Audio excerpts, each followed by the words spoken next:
Hello and welcome back to another episode of the Estonian Football Podcast, the Weekly Kickaround, match week 11, a special one, you could say, as the EFP have just returned from Tallinn, having watched three Premium Liiga games during our weekend there. Martin, welcome back. How are you? It's good to be back, and yeah, it's true. You guys were here for a few days, and I think it's also good now for our listeners to maybe hear about the real life experience. Because you guys managed to visit actually quite a few games in those short days. Yeah, so if we start with the games we attended, first Premium Liiga game we attended was the Levadia Hayu game at the Alacoque Arena. A convincing win for Levadia. They continued their unbeaten start to the season with a 3-0 win. It suggests it was probably a demolition, but I'd probably say it was more controlled than a demolition. I thought Levadia played really well. They were on the front foot from the start. Hayu defended really well for the opening 35 minutes. And then the first goal just, it kind of changed the game. Two quick goals, 114 seconds, I think it was, the two goals came in. Man, But then that Hayu played well for the opening spell. It wasn't like the game previous where they played Flora and it just looked like they just crumbled and collapsed. They gave it a real good go, and defensively, I thought they were pretty sound until the goals went in, of course. Yeah, being there, you can actually, when you watch it on the telly, sometimes you don't see all players and all this stuff, but being there where you can actually see, formations properly and lineups and specific players, it was nice to watch, like, how you defend how they did for that first 25, 30 minutes. But it was also really cool to see Levadia just, when they switched it on, it was watching Tambadou with his runs, Ainsalu like controlling midfield. We even picked up on Nwanko, who we kind of criticised a bit, saying he's not been great this season. He had a really good game. That was a really good matchup, him against the Hayu striker Banat. Um, that was an interesting matchup. Both big, strong players. So that's not something you would always see on the telly, because the cameras are picking up other stuff. But like watching like that unfold, I'd say it's probably 50-50 in the duels. They both gave each other a bit of a kickabout. But yeah, Levadia were just so good to watch. It was their first game at the Alacoque this season as well, and it's Hayu's second game at the Alacoque. So it was they didn't they didn't, as you said last week when they played Flora Mountain, it was, you could see that they're not used to that bigger, like wider pitch, and yeah, you could see that live. One thing we've mentioned it to you as well is having 300 people inside the Alacoque. For us personally, it's not ideal. We feel like it's hard to get that atmosphere going, and when it is quiet, you can really feel that it's quiet. So I feel like for me, as much as I enjoyed the game, the atmosphere I feel like wasn't as good as if it was, say, at Hayu Stadium or at Sportland Arena. I wanted to ask because yeah, in the protocol it says like 372 people. So how was it in general? Because from my experience as well, like with playing, for example, with Pärnu, when we played against Flora or Levadia, then we have quite a few fans like showing up. Some, I don't know, like 20, 30 people, and which is it's not a lot, but because they sing their songs, then it's actually you hear them, which is nice. How was the atmosphere like in the stadium? Like as I said, like the attendance was slightly under 400. Was it mostly like how was, for example, the Harju fans? Because at home they you could hear them, because they're maybe much closer to the stadium and more compact. were there, or if there was any Harju fans as well in the stadium? I kind of picked up on it, didn't I, when we were there? They've got the horn, haven't they? The really annoying horn. They were kind of going with that, but apart from, I'd say singing and stuff, I wouldn't say you could really hear it. The Levadia ultras that stand behind the goal, you could hear them kind of. But again, it's one of those, and it's a massive stadium it's not even 10% full. I'm trying to do the maths in my head. It's probably closer to 4% full. And it's no fault to Levadia. When we spoke to Laurie Valier, he said he'd love it if these clubs, had like a little 4,000-5,000 seat stadium, so you can kind of feel that atmosphere and it's a home. And but it was fine. When the goals went in, big cheers and what have you. But yeah, atmosphere, I wouldn't say it was fantastic. No. But at halftime, were there any, like, with the fans, some kind of games or? Yeah. Kicking the ball through the legs of the lion. He so there was it was a few people. He called down I'm not sure if the guy was English, but he called down a foreign guy because he brought something on the merch stall. Okay. He was pretty shit in the game, so he gave all us foreigners a bad name. And yeah, that was it. But yeah, people didn't really seem interested. But then I think that's harder to, because you're in a 14,000 seater stadium, and he's talking into the microphone, looking up at this massive stand, and he's like pinpointing out who to come down. And whereas again, if you're in like the Sportland Arena when they do like the halftime stuff, you're literally on the pitch with them, so you're kind of like not invested in it. You kind of see what's going on. Was we just kind of just went on our phones, didn't we, and just didn't watch it, because it was we were like all the way up here and then it was down here. So, but overall, it's not the fault of the club. Of course. Yeah. But I think I think it's good if we would have like a, I don't know, 2,000, 3,000, 4,000 like seat stadium. I think this would be perfect for us. Yes, we wouldn't still fill them, but it would seem like there will be like decent number of fans and it will be more compact. So, but the game itself, yeah. I mean, you said it well. Levadia dominated, and I think now, like, I think obviously you guys have been here before as well, visited the games, but I think this was like a good for you again, maybe to see that, okay, maybe in the TV it doesn't always seem so attractive or beautiful or fast paced, but when you're actually in attendance, I think you could actually see still the pace, and I think it's like a better quality game than people maybe see outside. So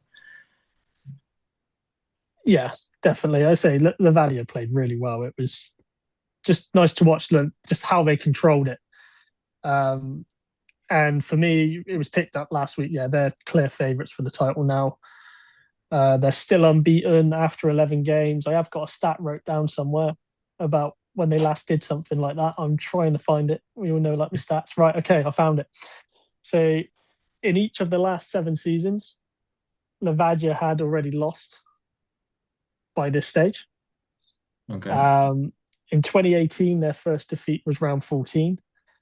And in 2009, they only lost once all season, which came in round 35. So that's got to be sickening. Martin, my question for you. Yeah. Can they go unbeaten?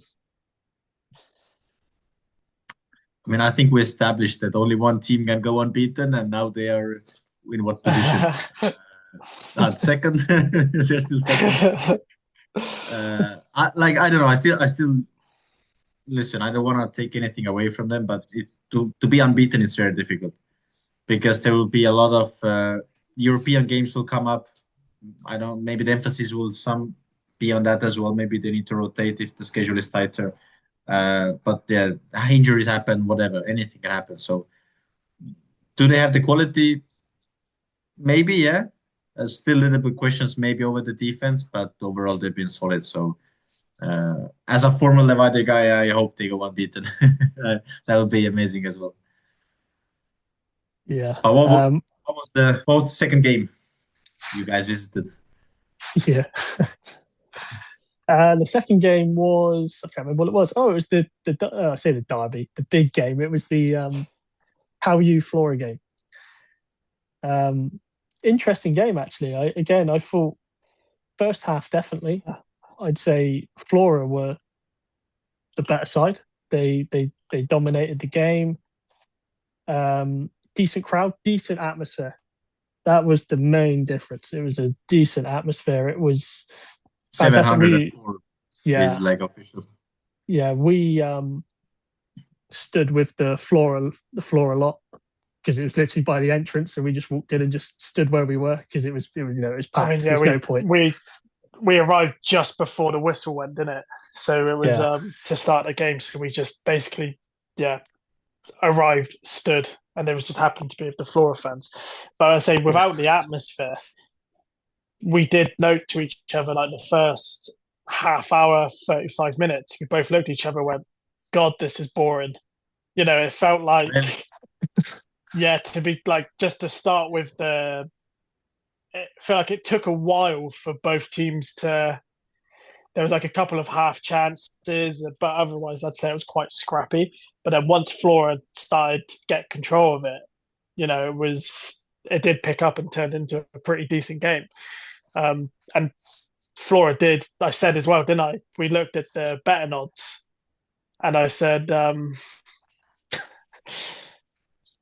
I said.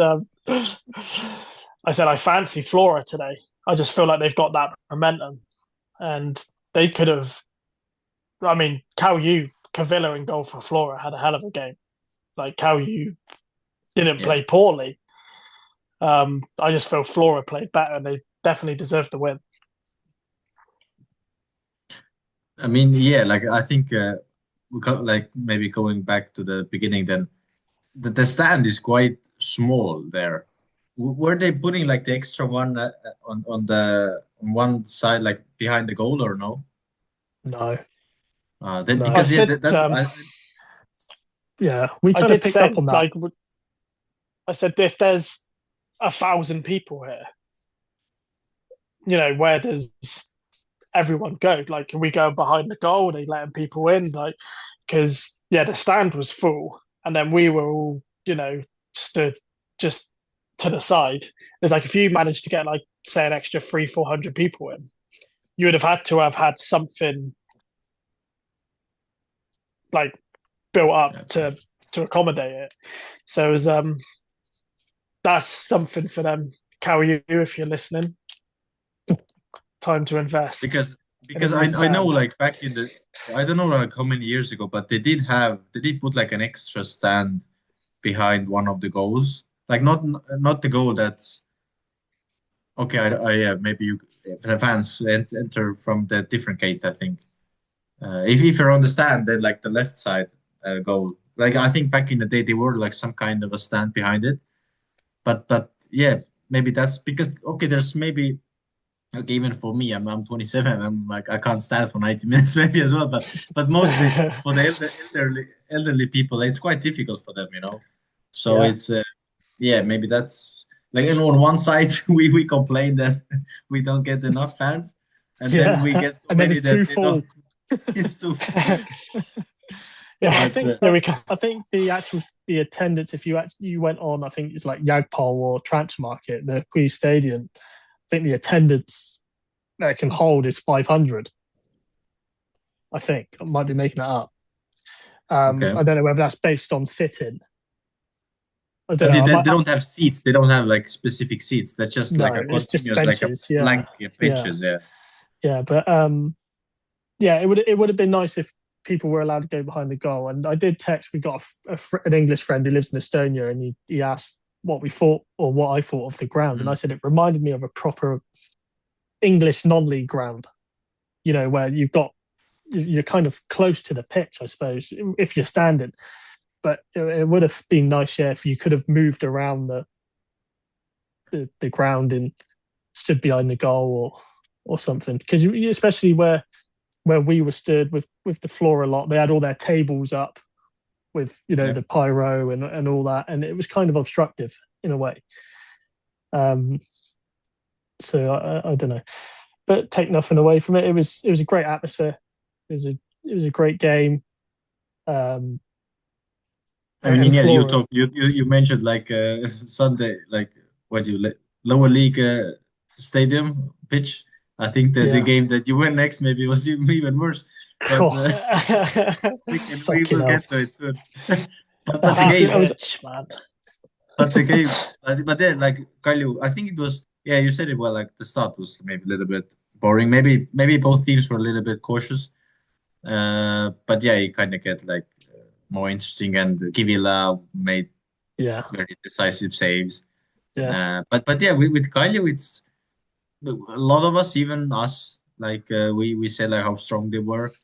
But I don't know. It's always funny to look back because we said like one team is so strong, and then I don't see them as strong contenders for the title anymore, which makes no sense. But then on the other hand, we say like Harry was having an amazing start and Pärnu was struggling, but now Pärnu is 3 points behind them, so it's nothing. Like it's such a small gap.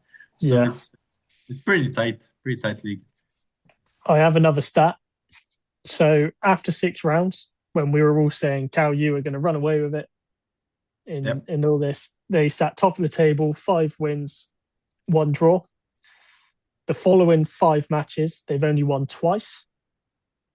And they've lost 3 matches to Flora, Haida, and Vaprus. And they now trail Levadia by 5 points. And Flora, who we jokingly made a joke that they would be playing Liiga next season, sit 1 point behind them. No. I said they will finish 5th. I will say as well, like a serious thing. Not a KU fan, Rob Carter passed away.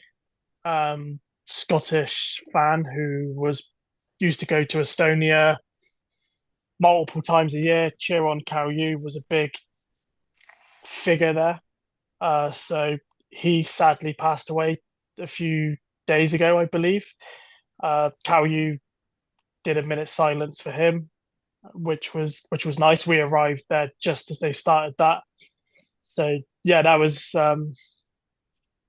nice that the EGO allowed them to do that. So yeah, rest in peace to Rob Carter.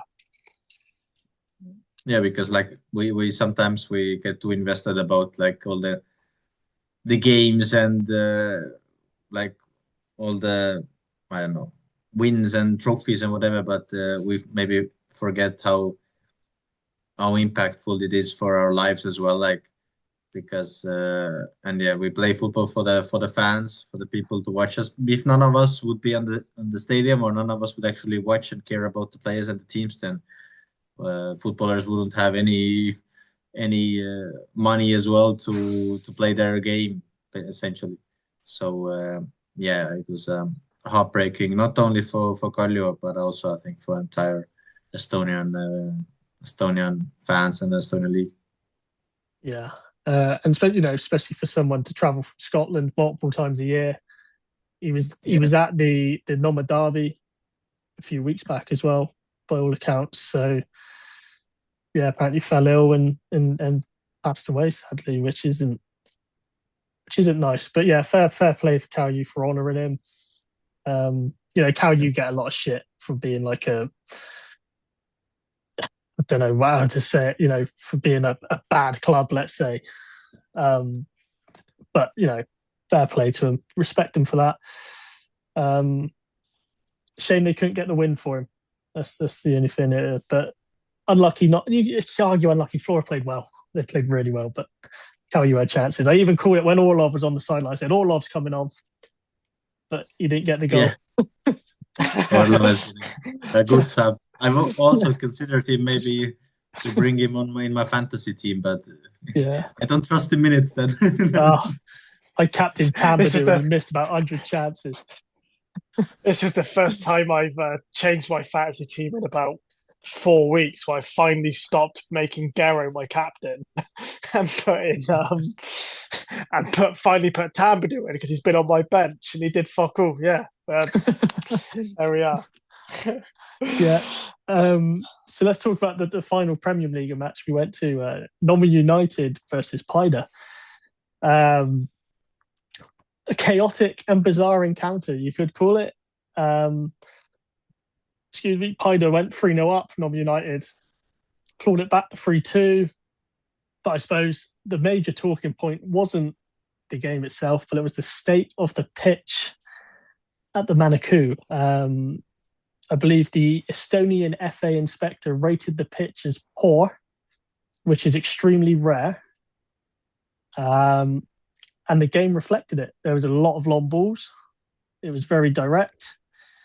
There was a lot of, I say, as if players had springs in their boots with balls bouncing off people. And it was a very, very sloppy game. But it was very enjoyable, especially the last half an hour. It was a very enjoyable last half an hour. We even had the Paide CEO and Gert Kams and Henrik Oyama sitting a few yards away from us. So didn't say anything to him but whatever. Yeah, but I think Cams gave us a bit of a dirty look because he walked past us. He kind of I think he saw us. I don't know if he knows who we are. He probably has a vague idea that there's this English podcast duo, and he kind of walked past, looked up at us, and kind of went, and kept going. So it was I don't think I've spoke shit about you before. It's but I will. but this is the game. We can't actually analyze anything. This is I mean, this is a pitch we shouldn't be in the top division football. I know it was actually close to being cancelled as well. I think the United was in a position to decide you wanna play this or not. I think I don't know how strict rule this is, but we have that from the second round all teams go to the natural grass pitches. Obviously, if Paide decided to play the whole season on turf, then obviously they play still on turf. But the teams that play on both, then with the second round, they can we all go together to the grass pitch. But I think then it was a good. Maybe United didn't want to continue on turf because they will get more attendance at home. They probably got more fans at home games, because it's their home pitch. But yeah, it was a scrappy game, long balls, and I think for fans, I think it's more interesting to watch as well. The last minute, just putting balls, maybe 2v1 situations, 3 versus 2 situations. Anier was having counter attacks pretty much every time at the end, so anything can happen. But just in terms of footballing, beauty, then it was so poor. Yeah. For a big man, Anya's touch, his first touch, was incredible. And I'm not sure, he kind of messed his hamstring up after one of his strikes. He was rubbing his hamstring, so I don't know if he's going to be out for a bit longer. This is fantasy tips for you guys who are listening. And maybe you need to sub him out. It was I'm not sure. He was breathing, he was puffing. So you could tell he's not 100% match fit, and he's pulled his hamstring and he's rubbing his hamstring, and then all of a sudden the ball comes over and he starts sprinting again. It's you making this up, or you genuinely done your? Listen, I don't think he's making this up because he's not 90 minutes guy. Because Vladimir Vasiljev went on a pod after he was released, and then he was asked about Anier, and he said he's not ready for 90 minutes. He has some, I don't know, whatever problem he has, but I think again this is good for you guys also to see that just in front of you, you can see this big dog Anier, who maybe behind the screen looks a little bit clumsy or big and doesn't really move around, but actually real life you could see actually how difficult it is for defenders to mark him, and then to push him away from the ball is so difficult. I don't want to say he changed the game because he only played the last 20 minutes, but the way Pida played after he came on and the impact he had, he scored a goal, he hit the crossbar. And so, you could see how strong he was compared to Badamosi, who played. We were picking up on Badamosi. So I don't want to talk bad about footballers, but he was not very good. His first, and okay, we can blame the pitch and whatever. Yeah. His first touch was terrible. He's like 6'4", and he was being out jumped by players who were 5'10", in the air. So you could just see. I'm surprised he played the full 90 minutes or 85 minutes, however many he played. But you could see when Anya came on, he was receiving the ball and was sticking to his feet like glue, and So I don't want to blame the pitch or whatever, but if Anya was a 90-minute guy, I think the game is completely over within an hour. Because of the way he bullied the defenders. It was the energy Anya brought. Because we were saying Badamosi, it was lazy. It was as if he was jogging into the box. Where if a ball, it was jogging. When Anya was on, it was full 100-mile-an-hour and let's get a goal kind of thing. I want to quickly do a shout out to Daniel Cabral's wife, who or girlfriend, whatever she is. Blimey, she's got a voice on her. She was loud, even shouting at the referee, "What are you doing, man? Are you stupid?" And in English, yeah, she was crazy. Yeah, she was. I mean, again, this is something that the fans don't hear, from the screen. Yeah, but she was crazy from the start of the game. She was going. Yeah, she was fully supporting him, and if he got fouled, she'd be screaming, and But I don't agree with you, Reece, that for me, you said, if a player plays 20 minutes, you don't want to say he changed the game. I think he deserves, listen, if you come on, and it's not always about scoring. Okay, Anya scored a beautiful goal with his weaker foot as well. He has an amazing strike, but even his presence, because he's so big, he's so dangerous, and defenders know that about him, that he's marked maybe even with two guys in some occasions. So it may create space for the players, around him. So yeah, I would say that he did change the game, and I would say that he was the difference at the end, because he with his goal as well. I mean, listen, this is let's just hope that he managed to stay fit for longer, and he's got a solid handshake as well. He does. Best handshake from the Pida players. When they walked past, it was solid. But it broke the hand. But was the atmosphere better than in Hiu Stadium? Yes. There wasn't really much of an atmosphere at this game. It was every now and again you'd hear the Number United fans, they'd bang a drum or something. But other than that, it was mainly people just shouting at the players, past the Dan Lutz's dad. He was near us, and he was loud, he was shouting, stuff, and but it wasn't necessarily chanting or singing songs. There was just a lot of encouragement rather than but so there was, I wouldn't really say it was much of an atmosphere. It was just I forgot to ask the most important question, because this was no, you went to one more game, yeah? This was our Premium Liiga games. Okay, I will ask the question after the last game that you guys visited as well. Then we can, the viewers, I think, will be interested for the answer as well. But let's take the final game. Final game was the Tartu Welko Kalev game, which is Liiga. But obviously, we're Kalev fans, so we take in the Kalev games at home. Again, Kalev played well. Defensively, they're fantastic. Who was it you called out? Sibul, wasn't it? Sibul, yeah, Sibul. Yeah, he fucking was headed fantastic. everything. Yeah, he'd had his breakfast. Yeah. You throw your breakfast at him, he'd had it. He was brilliant, absolutely fantastic. And Kalev, many would have expected them to take a hiding, I think, against Welco. And it was a bit squeaky bum time towards the end. We just kept looking at the clock, thinking, "Fucking hell, that's not moving." That's been on 75 minutes for the last 10 minutes. I remember, because you looked at me in like the 80th minute, it was 2-0 up, and you looked at me and said, "Would you take a draw here?" And I was like, "Fuck that, not now."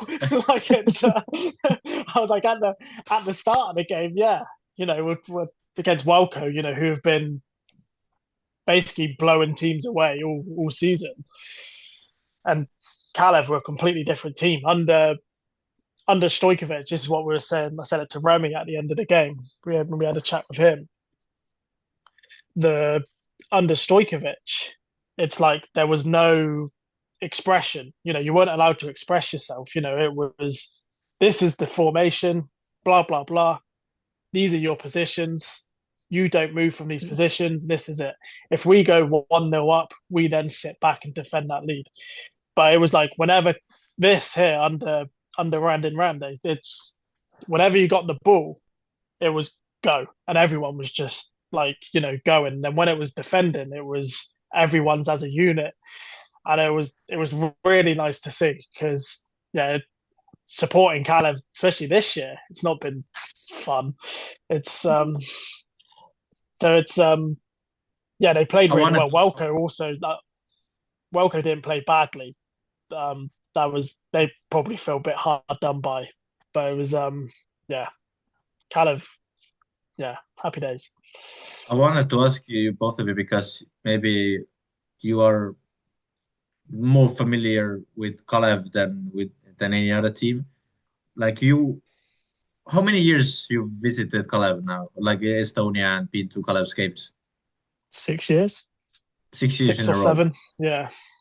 So like, I think we missed one during like COVID, but obviously it's yeah. Yeah. So like, if you think about those last years, and if you visit the Kalev and seen like they play in the Premium Liiga, how different was the quality this time? Like the team, and obviously they got relegated. So if you were attending the game, I think as you say, it was a good game, good quality. But you could you like see it is much lower than they were when they played in Premium Liiga? I think it's a good question, actually. I think last year, especially, it was poor recruitment, which was, they brought in a lot of foreign players who were some of these young lads who were playing in the S League, I'd probably say are better and they could do a better job. If we're comparing it to last season, I'd probably say it seems very similar with quality, I would say, but then there are a lot of young boys in that team. But it seems like they're more of a unit now, especially since Stojkovic has gone. They seem to work with each other, for each other. If we're going previous seasons, when they were actually, let's say, they didn't really compete last year, but when they were competing in the Premium Liiga, then yes, you can see a big quality. The times with Petrunin and like George Pank and Forsman in goal and all that kind of thing. Then the quality's night and day. Usta was also there, Yeah, but night and day, I'd say, from previous seasons. But from last year, I wouldn't say it's a huge difference. I'd also add, you can tell Welco are going to be a Premium Liiga side. Like just the whole their squad.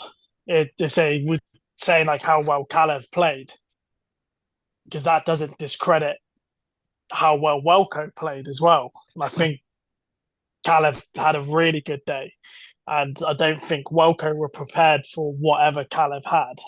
But you could see, I think if you put Welco in the Premium Liiga like right now, I think they'd be better than multiple teams in that.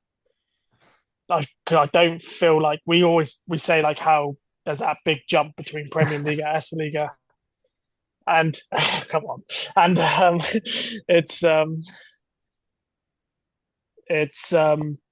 I feel like the gap is closing between like the top S Liiga teams. And so yeah, you've got like the teams at the bottom, FC Tallinn, Mardu, you know, they're struggling this season in the S Liiga. You But really, yeah, you I really say think like that you really think Narva would lose against Velko? right now, yes. That's I don't believe that. Like I don't believe. Listen, yeah, I think it's you could see that the squad is decent. Obviously, have good signings, but the difference is bigger than we all that we think. That's much bigger. Like for me, Narva would win. I wouldn't say easily, but they have. Okay, this is a stupid debate, but but I just wanted to ask because you said like Velko would clear one or two teams in the league. But if I'm looking at the bottom two, then Narva, then like even Kuressaare, like hey, they have been putting up like a decent fight. So it's not like they were losing like 3-5-0 every game. Okay, Narva has been, but I don't know. I think for me, I think the difference is still much bigger than they need to strengthen. But okay, I will look at Esiliiga's table at the moment. Velko was having actually a very decent gap, but now they've Viimsi have managed to close it down. But yeah, because the second teams can't get promoted, so then it's like a big gap now, which is like a little bit sad to see. Elva has dropped off as well, but still the difference in quality is massive compared to Esiliiga and Premier League. Yeah. Talking of S Liiga, let's talk about Narva. Well, You're before good, before very- I promised to ask a question, like the fans all want to Oh, know. yeah. Yes, we talk about all the attendance and everything, atmosphere, but let's talk about the most important thing, which was like the food, the hot dogs and everything. Like how were the food things in the games you were at? Did you eat anything? Did you try anything? What was the experience? Had the hot dog at the a la coque, which was okay. I mean, it's a shitty football hot dog, right? What was the price? Fans want to know the price. €5, €5? I think it was. Yeah, I think. Okay. But then the hot It's dog, okay. we added a bit of mustard, some crispy Yeah. onions, Yeah. and then that bumped it up. If you I think if you don't don't add have the the crispy crispy, onions, yeah, you're that gonna be made it. struggling. Yeah. Yeah, no, proper crispy onions, well, proper stuff. The best food's at Nottingham United because they got like a proper fucking kitchen going on there. Like it was quite, Barbecue. yeah, it was had like chicken and chips, and it was quite funny, wasn't it? Because the guy just like looked out the door of the thing and he said something in Estonian. I didn't know what he said, and I just went, "Yeah, go for it," and he just threw in a sauce with it, which was all right. That was Yeah, good. but that was €8, I think, for the Nottingham United, the chicken and the chips, which isn't That's bad like I think actually. it was Like, a proper meal price, proper yeah, meal. because like here, you especially if you go watch Yeovil play, you're buying a shitty burger that's going to give you diarrhea as soon as it hits your stomach, and that's like £6. So it's yeah, we but we were starving we were debating whether to eat at the KU game because it was Okay. we were so because again it was we were starving ourselves. So it was but we didn't know what it was. We were looking over at the like the little counter and they had like crisps, chocolate bars and the garlic breadsticks that everyone eats, like the tiny Yeah. things. Those are solid, And hard as a rock. yeah. So I was like, I don't want any of those because it would like take my teeth out. So it was like, but it kind of looked like chips. They were like yeah. black though. And then, but everyone was like eating them. So it was like, okay, so do we try figure out what that is and have that, or should we just wait until we get to the Number United game? So it's, there we are. That was pretty much all we ate because Oh, we had some tea at the Flora of Vimpsey game as well. Some That was sweet nice. tea. That was That really was nice. because it was free in the urn. Yeah. Listen, if it's free, doesn't matter what it is, it always tastes nice. I Yeah, thought it it was was banging. I thought it was coffee, when we first like went up to it, and it was like, okay, I really need a coffee. So then we like poured it, and I'm like, oh, that's weak as shit. Like that doesn't look like coffee. and then and then took a sip of it, and it was like, doesn't taste like coffee. And then it's Yeah, on the actual urn, it says tea. So it's so that, bro, that was good. it was That nice was tea. really nice. Yeah, it was That nice was tea. needed. Yeah. But I think it was important segment because listen, the fans, we care a lot about the foods and that different countries have, I still wanna you criticized it, but I will be honest, we need to go together to watch Town play, and I will definitely buy this burger that Yeah, just make sure you this stood by the toilet. but that's the experience with the game, that's like the full experience. It'd be like that Burger King we had on the way home. I'll say it. We had a Burger King on the way back from the airport yesterday, and fucking hell, it fucked me right up. It's like we got to stop. I literally ran from the car to the toilet. It was vile. Anyway, enough about my bowel movements. Narva Trans, another defeat to Vapris. Big win for Vapris. But for Narva now, it's now 6 consecutive losses in the league. 25 goals conceded during that time. The maths on that, about 3 or something a game-ish. And they've only scored 2. And the next 2 games are as well, like they played Flora and then Paida, so it's difficult for them. Yeah, the coach has suggested, I read on SoccerNet, but I couldn't find his actual interview. But SoccerNet did an article about his interview where they said that he said that this could be his last interview after a game, suggesting that he may step down or he may be sacked.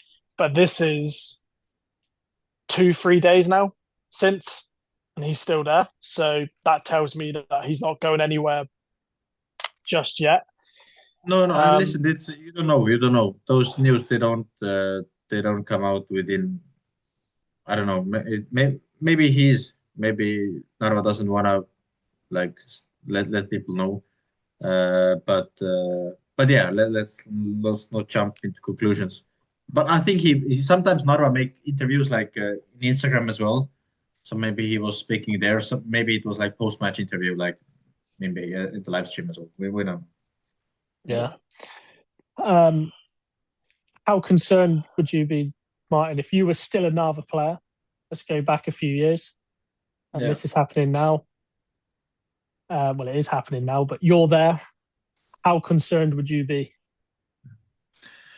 Obviously, it's better for me to ask. Like, I would know better if I would be inside whatever, in the team and to know exactly what's going on. Obviously, the morale can only be very, very low.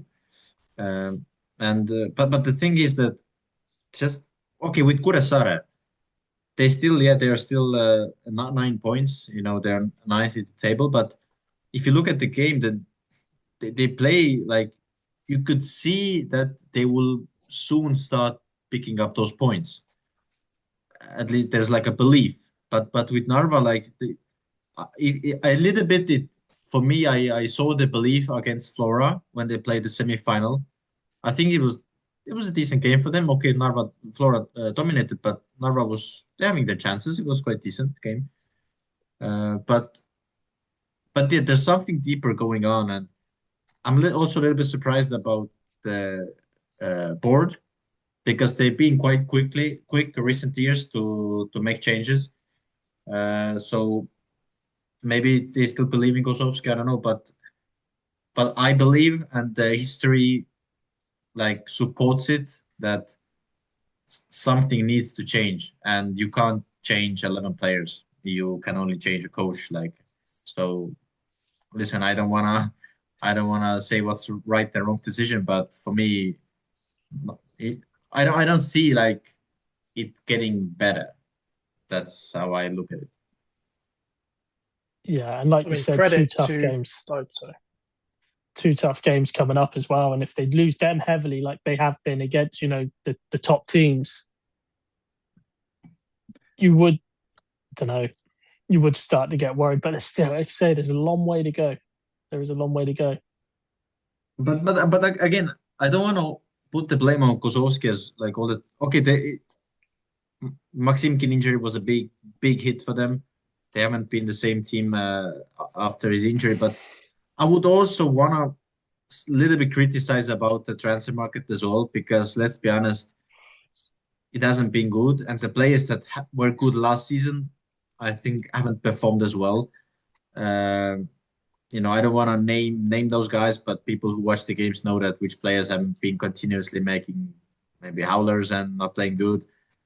And like with we speak with Narva fans as well, and they also like say that Cabora was like a crucial guy for them, and he carried the team a lot. And maybe the way Cabora played a little bit overshadowed like the team's general like weak points. Maybe Cabora was just so good to actually make Narva look like they were like an amazing like European contender. It may sound ridiculous, but maybe that's the truth. But yeah, I think all those players that been playing for years for Narva, they haven't been up to the standard this season. Yeah, a quick shout out to Vapris. We said they were in a crisis a few weeks ago, and they've only lost once in their last 5 games. They're now clear of safety by a good number of points. I think they're 7 points clear of Narva, and then whatever that would be, 4 points off Kura. So they've turned it round. Good for them. So it's possible for Narva. Just needs to, something needs to change. Yeah, they lost. Let's mention it. There was a semifinals. So yeah, Paide and Pärnu played. So yeah, there was like historic moment for Pärnu because I don't think they've ever been to semifinal. I think this was the first time. So it was like a historic moment for the club. And I think it was a little bit interesting because Vaprus was starting to get their momentum back, and then was the semi-final, so it was a little bit more hopeful for them. But yeah, overall, I think Vaprus have been decent after the crash that they've had. So, and the next game is against Harju as well. So hey, why not catch them? Yeah. I'll quickly, thinking of catching them, another stat from me before we move on. From match week 10 and match week 11, the league table didn't move. It stayed exactly the same. Hey, if you want to hear those amazing facts again, then please subscribe to our YouTube channel. Yeah. We will deliver them every week. Yeah. Top stats for you. Without fail. Yeah, there's always one. We'll move on to it was the opening game of the match week. It's not much to talk about. It was a drab game. Temeka versus Kura. Temeka won 1-0. I find it a story of two teams who are struggling to score goals. And I suppose the scoreline and even the quality of the goal kind of summed it up. Mari was ready. He was ready for it, but the ball bounced and yeah. And he was in my fantasy team as well, so 6 points. And Lapa was my goalkeeper as well, so 6 points. Come on. But yeah, I'd say there wasn't much to talk about. It was a game of football, but there was question marks of the pitch there as well. But the players seemed to praise it. Maybe they were looking at the other games and they were like, "Hey, that's not too bad." I'd rather be here than Manikou. But yeah, it just seemed like awkward movement. It was a bit slower. I suppose, slower tempo game.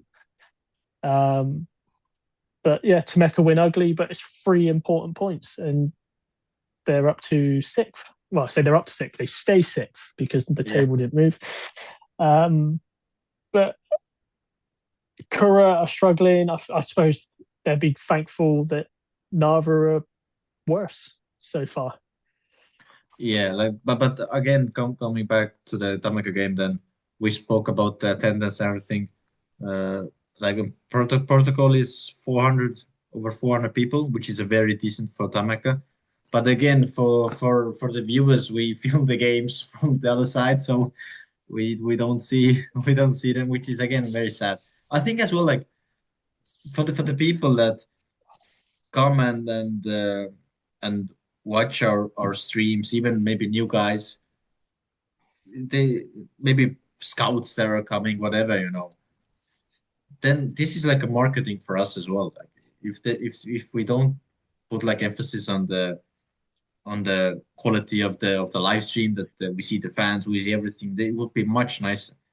Because okay, it's a little bit fake, but if you put the camera on the other side and you can see the stand with 400 people, the person who's watching don't know that in the other side there's nobody. Like he doesn't even think about it. He thinks that there is somebody. So that's also good for us. But yeah, I don't know why we do this sort of things. But yeah, overall the game was, it was both teams tried, nothing worked, and then Marin came and decided the game. Yeah. A quick touch on the attendance thing. I've said it numerous times on this podcast where I've had the games on at work, and I've had, my colleagues come up to me and say, "Why are no one at the games? Why is it empty?" And it's like, I promise you, it's not. But they just don't show it. Yeah, it's frustrating. And I'm there desperately defending it, saying there are people there, but yeah, you got to show it. But we'll leave it at that. There's no point talking about that Kura game because nothing happened. And so we'll move straight on. Martin, who was your player of the week? I picked I think for you guys it's much easier to decide or more interesting because you could see everybody live, like almost everybody. You could see the movements which maybe I didn't see, but yeah, I will pick Kiviera. I think he had a decent game. I think the saves he made was crucial for the team, and I think the win as well against Kalju. I still wanna say that for me they're still not. It may sound weird, but for me they are not like strong contender. They're not title contenders this season. It seems to me. But yeah, it kept them in the game. Let's just say. Yeah, and Reece. Yeah, I was going to go for Cavilla as well, but just to go for someone different, I'm going for Anya of Pied. Yeah, from the impact he had on the game, it was unbelievable. And it's crazy to say about Estonian football. I'm glad I witnessed it live. He's always been like a favorite of us. We've always enjoyed watching his career, even before we did Estonian football. So yeah, to see like the impact he had at the age of 35, scoring a goal, incredible goal. Henry, we say very nice things about you on here. Come join us for a chat. Yeah. We keep messaging you. Yeah, we keep messaging and you keep saying maybe one day. Come on. But yeah, he's joking aside though, yeah, that was the short cameo. It was an incredible performance, like from him, and yeah, player of the week. Yeah. I was torn between two. I kind of wanted to say the Wankwo from Levadia. I thought he was rock solid. Centre back cleared everything up easily. Him and Abora turned into a fantastic pairing. But I'm going to go Dan Lutz for Paida. He's never really been one of my favourite players. I've never really got it, but I thought he was fantastic. He's so fast. I didn't realise how fast he was. Scored a goal, well taken goal. He was a threat down the wing. He was taking the fullbacks on. One thing I'd like to say, I think his dad was saying it at the game as well. He was just telling him, "Run, go, go."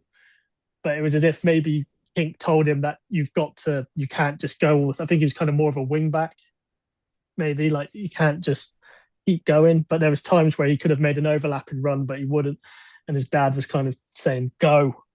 I think if he did that, his pace was, against Yarvalade, he was running past him. I thought he played brilliant, and he surprised me. I thought he was really good. Really good. He was good. And very fast. Really fast. I think it's good as well because for Paide, we like all the emphasis it seems to be on the foreigners, especially on the attacking sides. For one of them, hopefully makes a good season that we can sell them. So it's good that we have like an Estonian guy as well, like being in the front line and being like effective. Yeah, he was impressive. He really was. Martin, this match week coming up this weekend, what are you looking forward to? I'm looking forward to Kuressaare versus Nõmme because I don't know why, but I have this, how would I say? I would say like a tingling sensation. I heard James May use this phrase once in Top Gear, so it seemed like a good time to use this right now.